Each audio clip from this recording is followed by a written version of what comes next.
राधे राधे। जय श्री कृष्ण।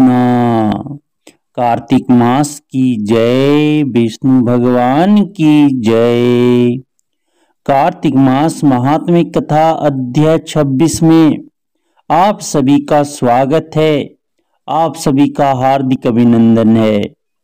कार्तिक मास महात्म्य का 26वां अध्याय श्री विष्णु की कृपा से आज तुमको राह बताए। कार्तिक मास महात्म्य का 26वां अध्याय श्री विष्णु की कृपा से आज तुमको राह बताए।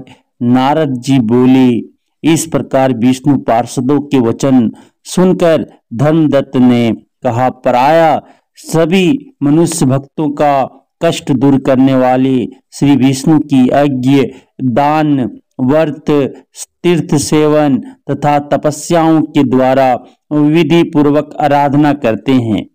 उन समस्त साधनों में कौन सा ऐसा साधन है जो भगवान विष्णु की खुश को बढ़ाने वाला तथा उनके सामीप्य की प्राप्ति हो कराने वाला है। दोनों पार्षद अपने पूर्व जन्म की कथा कहने लगे। हे दिवज श्रेष्ठ, आपका प्रश्न बड़ा श्रेष्ठ है। आज हम आपको भगवान विष्णु को शीघ्र खुश करने का उपाय बताते हैं। हम इतिहास सहित प्राचीन वृत्तांत सुनाते हैं, सावधानी पूर्वक सुनो। ब्राह्मण पहले कांचीपुरी में चोल नामक एक चक्रवर्ती राजा हो गए हैं। उन्हीं के नाम पर उनके अधीन रहने वाले सभी देश चोल नाम से विख्यात है हुए। राजा चोल जब इस भूमंडल का शासन करते थे, उस समय उनके राज्य में कोई भी मनुष्य दरिद्र, दुखी, पाप में मन लगाने वाला अथवा रोगी नहीं था। एक समय की बात है, राजा चोल अनंत शयन नामक तीर्थ में गए, जहां जगदीश्वर भगवान विष्णु ने योग निद्रा का आश्रय लेकर शयन किया था। वहां भगवान विष्णु के दिव्य विग्रह की राजा ने विधि पूर्वक पूजा की। दिव्य मणि, मुक्ता फल तथा सुवर्ण के बने हुए सुंदर पुष्पों से पूजन कर से साष्टांग प्रणाम किया। प्रणाम करके ज्यों ही बैठे, उसी समय उनकी दृष्टि भगवान के पास आते हुए एक ब्राह्मण पर पड़ी, जो उन्हीं की कांची नगरी के निवासी थे। उनका नाम विष्णुदास था। उन्होंने भगवान की पूजा के लिए अपने हाथ में तुलसी दल और जल ले रखा था।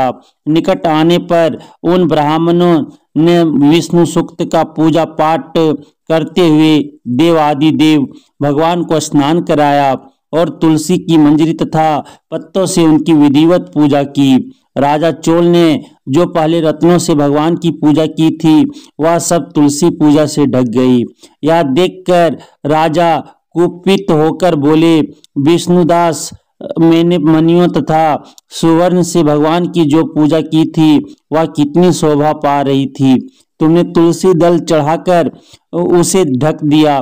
बताओ ऐसा क्यों किया? मुझे तो ऐसा जान पड़ता है कि तुम दरिद्र और गंवार हो, भगवान विष्णु की भक्ति को बिल्कुल नहीं जानते।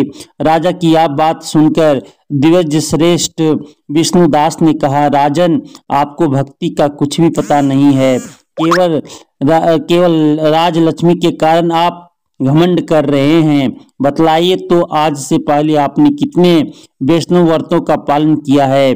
तब नृपश्रेष्ठ चोल ने हंसते हुए कहा, तुम तो दरिद्र और निर्धन हो, तुम्हारी भगवान विष्णु में भक्ति ही कितनी है। तुमने भगवान विष्णु को संतुष्ट करने वाला कोई भी यज्ञ और दान आदि नहीं किया, और ना पहले कभी कोई देव मंदिर ही बनवाया है। इतने पर भी तुम्हें अपनी भक्ति का इतना गर्व है। अच्छा, तो ये सभी ब्राह्मण मेरी बात सुन लें। भगवान विष्णु के दर्शन पहले मैं करता हूँ या ब्राह्मण, इस बात को आप सब लोग देखें, फिर हम दोनों में से किसकी भक्ति कैसी है, यह सब लोग स्वतः ही जान लेंगे। ऐसा कहकर राजा अपने राजभवन को चले गए। वहां उन्होंने महर्षि मुदगल को आचार्य बनाकर वैष्णव यज्ञ प्रारंभ किया। उधर उधर सदैव भगवान विष्णु को खुश करने वाले शास्त्रोक्त नियमों में यह तत्पर विष्णुदास भी व्रत का पालन करते हुए वहीं भगवान विष्णु के मंदिर में टिक गए। उन्होंने माघ और कार्तिक के उत्तम व्रत का अनुष्ठान, तुलसी वन की रक्षा, एकादशी को द्वादशा अक्षर मंत्र का जाप, नृत्य गीत आदि मंगलमय आयोजनों के साथ प्रतिदिन षोडशोपचार से भगवान विष्णु की पूजा आदि नियमों का आचरण किया। वे प्रतिदिन चलते फिरते और सोते हर समय भगवान विष्णु का स्मरण किया करते थे। उनकी दृष्टि सर्वत्र सम हो गई थी। वे सब प्राणियों के भीतर एकमात्र भगवान विष्णु को ही स्थित देखते थे। इस प्रकार राजा चोल और विष्णुदास दोनों ही भगवान लक्ष्मीपति की आराधना में संलग्न थे। दोनों ही अपने अपने व्रत में स्थित रहते थे और दोनों की ही संपूर्ण इंद्रियां तथा समस्त कर्म भगवान विष्णु को समर्पित हो चुके थे। इस अवस्था में उन दोनों ने दीर्घ काल व्यतीत किया। इति श्री कार्तिक मास महात्म्य कथा अध्याय 26 समाप्तम। प्रेम से बोलिए विष्णु भगवान की जय। प्रेम से बोलिए तुलसी माता की जय। प्रेम से बोलिए शंकर भगवान की जय। राधे राधे। जय श्री कृष्ण।